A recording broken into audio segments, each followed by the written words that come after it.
日本精英丈夫，一个看似和谐美满的家庭，丈夫焦急报警，妻子失踪，全程传单寻找，结果警方却在丈夫父母家的院子中找到了妻子的尸体。为什么妻子会在丈夫父母家中发现？丈夫与这起案件又有着怎样的联系？让我们一起走进今天的案件。莫看江边平如镜，用爱水底万丈深。欢迎来到解密日记，我是超人。今天给大家带来的这起案件发生在日本千叶县柏市，这里距离东京仅有不足30公里，乘车仅需30分钟。许多在东京工作的人都选择在这里居住。就在2018年的3月6日晚上，一名男子焦急地走进了柏市的警局，告诉正在值班的警员，自己的妻子麻衣子失踪已经2天了。一家人一直在找，都没有消息，希望警方能够帮忙，赶紧找到妻子。家中还有2岁的女儿，不能没有妈妈。警员先是安抚了男子的情绪，随后对其情况及妻子失踪做了详细的问询。男子名叫米谷英人，就在2天前，他与妻子开车外出，结果在车上跟妻子发生了争吵，妻子闹着说要下车。当时车正好行驶到我孙子市，英人把车停在了一个便利店旁的停车场，妻子头也不回地下了车，走进了便利店。他在车上等了1个小时，妻子并没有回来。英人以为妻子还没有消气儿，可能自己坐车离开了，便独自把车开回了家。可没曾想，这都2天过去了，妻子还没有回来，这才来到警局报案。因为报案的时间已经是晚上9点多了，警方在第2天出动了警力，展开了搜寻工作。另一边，担心焦急的丈夫英人也没有闲着，他和家人一起印刷了大量的寻人启事，在柏市的路口张贴，街上派发，寻求帮助。同时呢，在网络上也发布了这种求救帖，详细的写出了麻衣子失踪时的各种信息。心急如焚的丈夫英人在妻子失踪后，似乎是尽了自己最大的努力去寻找妻子，但另一边，调查麻衣子行踪的警方有了一些不同的发现。警方前往了英人声称麻衣子下车时所在的便利店，找到了麻衣子失踪时当班的那个店员，拿麻衣子的照片进行确认。根据店员的回忆，失踪当天并没有看到有相似麻衣子的女性来到过店里。随后，警员调取了当天店内的监控画面，仔细辨别后，依旧没有发现麻衣子进入店内的画面。便利店的停车场也安装了摄像头，从停车场的监控上显示，英人在3月4日1点钟左右确实开车来到了这儿，车在停车场停了有1个小时的时间。但警方多次观看这辆车从驶入停车场到最终离开，就没有人下过车。在查遍附近所有监控，依旧没有发现麻衣子的线索后，警方对报警的英人产生了怀疑。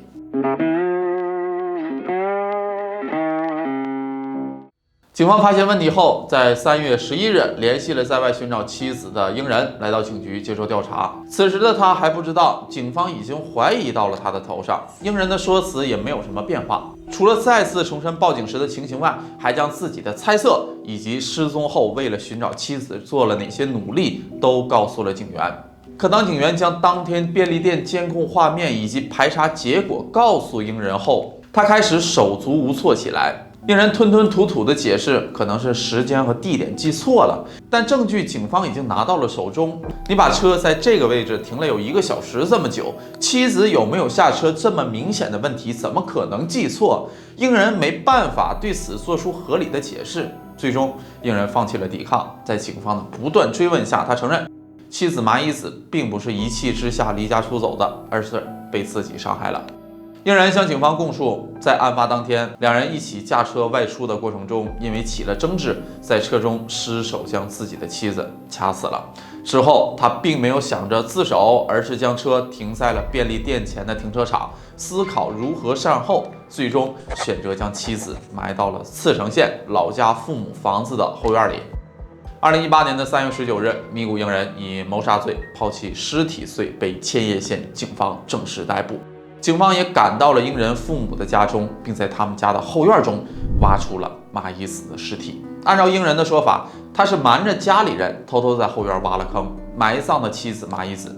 但是警方经过调查后却有着不同的看法。英人的父母家平时住着3个人：米谷英人的母亲惠美、父亲以及奶奶。除了父亲需要照顾家中的生意，每天出门外，奶奶已经90多岁了，几乎很少离开家里。母亲惠美几年前也被查出了癌症，一直在家里静养。英人想要在奶奶和妈妈都在家的情况下，悄无声息地在自家后院挖出一个足以埋藏尸体的大坑，显然是不可能的。警方找来了英人的妈妈惠美，面对问询，英人的母亲很快就承认是自己协助的儿子埋葬了麻衣子。他告诉警方，3月4日下午，他接到了英人的电话。电话中，英人告诉自己，麻衣子被他不小心伤害了。英人想要把麻衣子的尸体埋在家中的院子里。惠美听到这个消息，没有规劝儿子自首，出于对于儿子的宠溺，选择了配合儿子隐瞒。她在丈夫上班期间，支开了英人的奶奶，匆忙地和儿子在后院挖了坑，埋下了麻衣子。就这样，英人的母亲也在第一时间被逮捕了。本来案情到这里还算简单啊，丈夫冲动之下伤害了妻子，母亲由于溺爱帮助了埋尸。可是警方进一步调查，母子2人一直都在说谎，案件还藏着秘密。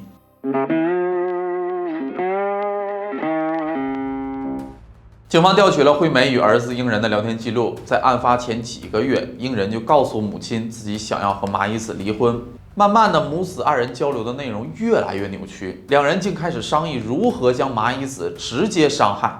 在两人的信息中，多次提到了作案的准备、需要棺材和准备安眠药等词语。而英人挖坑时使用的铁锹，是母亲惠美在案发的2天前新买的。家里后院的大坑在案发前就已经挖好了。麻衣子的死并不是英人冲动后的行为，而是儿子与母亲预谋的结果。2019年的5月22日，关于麻衣子案的庭审正式开始。法庭上，英人供述了自己作案的动机。米谷英人36岁，是百世一家银行的信贷经理。妻子麻衣子30岁，曾经也是一位银行职员。2010年从东京女子大学毕业后，麻衣子进入了一家银行就职，两人就是在工作期间认识的。麻衣子很快就被认真上进的英人所吸引，两人渐生爱意，走到了一起，并于2012年的2月结成了夫妻。婚后2年多，女儿也降生了。由于女儿的出生时间比预产期早了近2个月，医生嘱咐夫妻2人，婴儿的免疫系统还不够完善，对各种感染的抵抗力很弱，要保证孩子生活环境足够的清洁卫生。麻衣子万分小心照顾着着急来到世上的女儿，生怕有一点闪失。在这一过程中，患上了严重的洁癖。为了保证家里足够整洁，对英人的要求也越来越多。比如回到家必须套着鞋套，外面穿的衣服进门在玄关处就必须马上全换掉，在家必须戴着一次性手套。后期逐渐发展到外面用过的公文包、手机等等，回到家里必须装进塑料袋，不许在室内打开。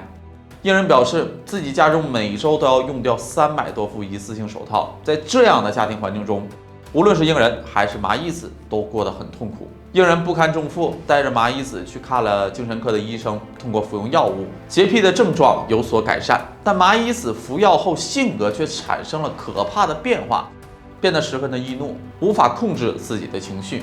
据说发现异常的是麻衣子的母亲，她来到英人家中探望麻衣子和外孙女的时候，看到麻衣子正在轻轻地拍着女儿睡午觉，但是过了几分钟，外孙女开始小声的哭闹。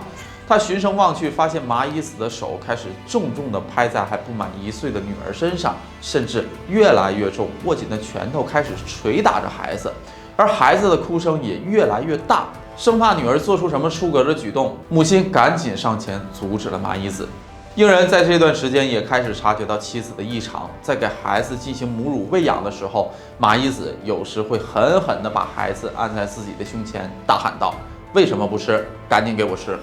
而当英人有时加班的时候，妻子麻衣子也会给他打来电话说：“我看见女儿就烦，你要不赶快回来，我不知道会对她做出什么事情来。”并且麻衣子拒绝继续接受医生的治疗。英人因为无法忍受这种生活，想向麻衣子提出离婚。在咨询律师的过程中，律师表示，如果提出离婚，年幼的女儿大概率会被判给专职带孩子的妻子，而英人需要在女儿成年之前一直支付女儿的抚养费。听到这里，一个可怕的念头在英人的心中就发了芽。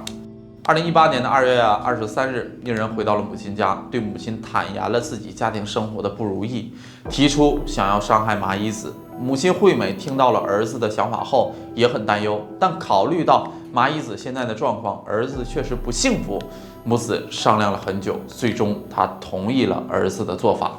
作为母亲惠美的考虑是，自己本身就有癌症，能够在最后的时间给儿子做些什么也就值了。母亲惠美完全站在了儿子的角度思考问题，根本没有想过麻衣子也是别人的女儿，也是孙女的母亲。在这之后，两人便合谋，按照计划将麻衣子伤害埋入了自家的后院。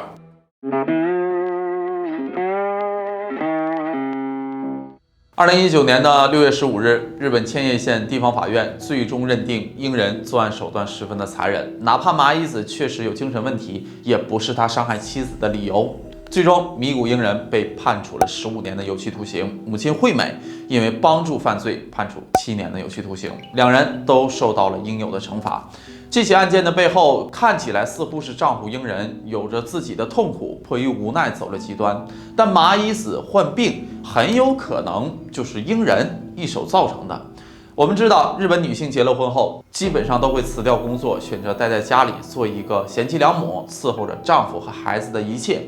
在麻衣子的社交媒体上，就曾留下过这样的文字：带着女儿外出去见朋友，结果她又哭又闹，还踢桌子、踢婴儿车，最后连饭都没能好好吃，我只好跟朋友们道歉，一边哭一边回了家。给孩子找幼儿园，丈夫一点忙都帮不上。我走了一天，精疲力尽的回到家，却看到他喝多了酒，倒在了沙发上，气就不打一处来。在这些细碎的言语中，能够看出英人在家中的参与度并不高。女儿出生，因为早产的关系，麻衣子本来就承受着巨大的压力。如果再碰上一个从不帮忙的丈夫，很容易出现心理问题。这种情况下，丈夫没有包容，没有想办法从自身做出改变，反而想着如何一劳永逸地摆脱妻子。麻衣子可能做梦也想不到会遭遇到这样的下场。更讽刺的是，当麻衣子被害后埋于婆婆家院子的泥土里，凶手丈夫帮凶婆婆却还在假惺惺地帮忙找人。